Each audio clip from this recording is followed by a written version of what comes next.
करें 11 सितंबर के हिस्ट्री की, तो 1803 में आज ही के दिन बैटल ऑफ दिल्ली हुआ था, जो कि सेकेंड एंग्लो मराठा वॉर का पार्ट था।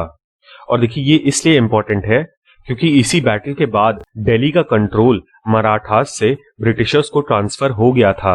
इसमें ब्रिटिश ट्रूप्स को जनरल लेक लीड कर रहे थे, जबकि सिंधिया राजघराना मराठास को लीड कर रहा था। अब देखिए 1772 में पेशवा माधवराव सिंधिया की डेथ हो गई थी और इसी के बाद से मराठास में कॉन्फेडरेसी का एरा आ गया था। अब कॉन्फेडरेसी मतलब ही होता है a group of states. Maratha confederacy में टोटल 5 घराने थे। एक तो पेशवास थे ही, दूसरे थे सिंधिया, तीसरे थे भोसले, फिर होलकर और लास्ट में गायकवाड़। ये पांचों राजघराने थे जो उस समय पे मराठा एम्पायर को मैनेज करते थे। And without any clear leadership in लोगों के बीच में काफी ज्यादा पॉलिटिक्स होती थी।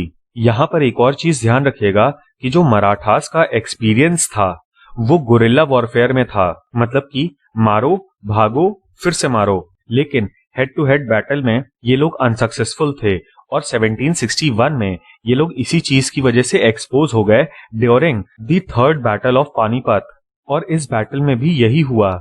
शुरुआत में तो मराठास के पास एक स्ट्रॉन्ग पोजीशन थी, लेकिन जनरल लेक ने इन लोगों को इस तरीके से खदेड़ा कि ज्यादातर मराठा यमुना में बह गए।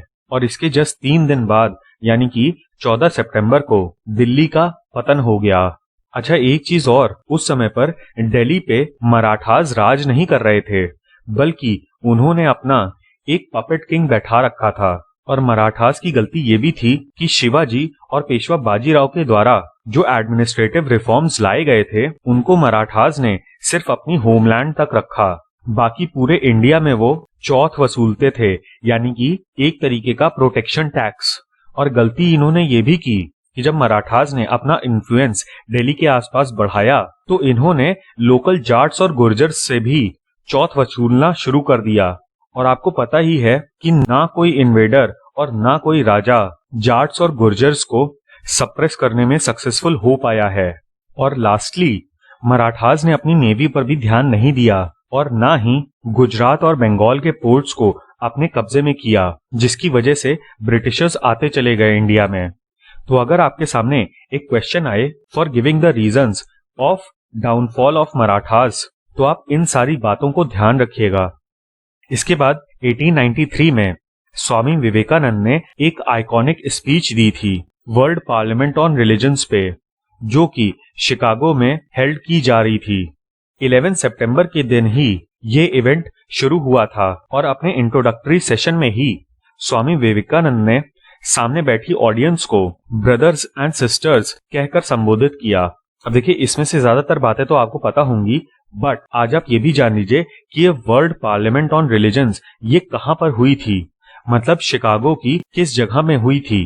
ये parliament permanent memorial art palace में ऑर्गेनाइज की गई थी, जहां पर आज आर्ट इंस्टीट्यूट ऑफ शिकागो स्थित है।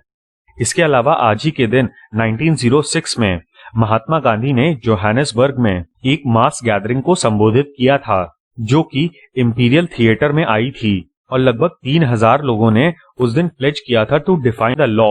अब इस लॉ का नाम था Transvaal Asiatic law amendment ordinance, जिसके अंतर्गत साउथ अफ्रीका में आ रहे एशियंस को including Indians and Chinese registration कराना मैंडेटरी था, जिसकी वजह से इस एक्ट में हमें एक रेशियली इन्फ्लुएंस्ड अंडरटोन दिखाई पड़ती है। इस पूरे इवेंट को हम ट्रांसवाल सत्याग्रह के नाम से भी जानते हैं, जो कि जोहानिसबर्ग में हुआ था।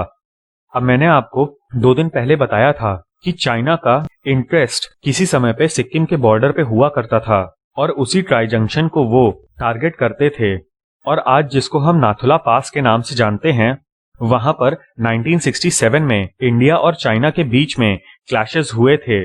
कुछ हिस्टोरियंस इसको सेकेंड साइनो इंडियन वॉर मानते हैं और ये पूरे क्लैशेस 15 सितंबर तक चले थे। इसके अलावा एनसीईआरटी में एक पूरा चैप्टर है चिली में हुई कूप के बारे में, इसलिए ये इवेंट भी आपके लिए इम्पोर्टेंट हो जाता है।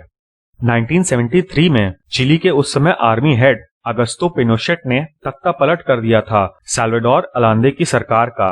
और इसके बाद चिली, जो कि साउथ अमेरिका में है, वो एक डिक्टेटरशिप के पीरियड में चला गया था विच लास्टेड इन 1990, क्योंकि इसके पहले 1988 में एक रेफरेंडम भी हुआ था।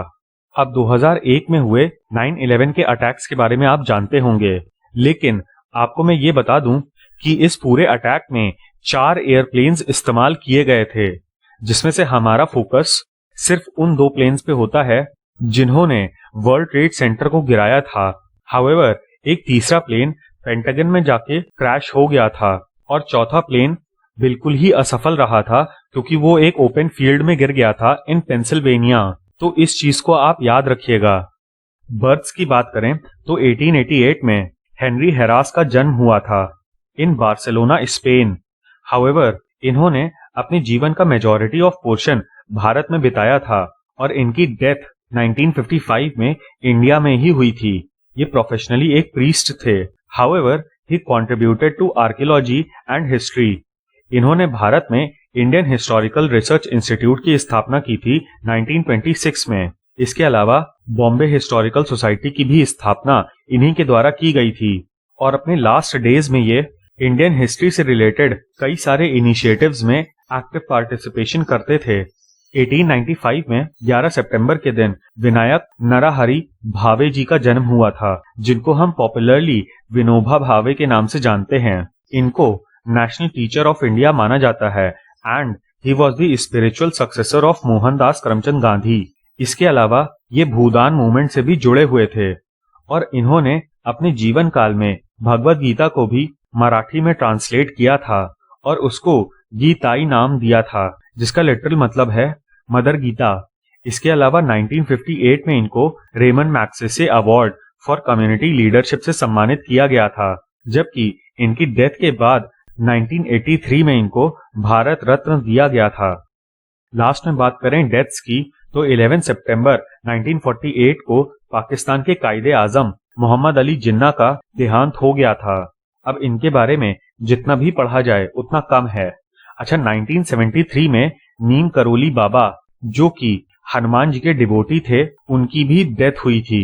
और बड़ी अजीब सी बात है कि यूएस सिलिकॉन वैली के जितने भी बड़े बड़े टेक्नोक्रेट्स हैं, वो लोग इनके आश्रम्स को विजिट करते हैं, जिसमें सबसे पहले थे स्टीव जॉब्स, जो कि 1974 में नीम करोली बाबा से मिलने के लिए आए थे, बट उसके पहले ही उनकी डेथ हो चुकी थी। शायद यही कारण है कि बाद में Mark Zuckerberg, Larry Bryant, Larry Page, इन सब लोगों ने इनके आश्रम्स को विजिट किया था। और ये चीज कोई कॉन्स्पिरेसी थ्योरी नहीं है, बल्कि बड़े बड़े न्यूज़पेपर्स ने इसको कवर किया है। हाउएवर, इसका कारण क्या था ये किसी को भी क्लियरली नहीं पता है और इस बात के काफी ज्यादा चांसेस हैं कि आपके भी घर में नीम करोली बाबा की एक ना एक फोटो हो।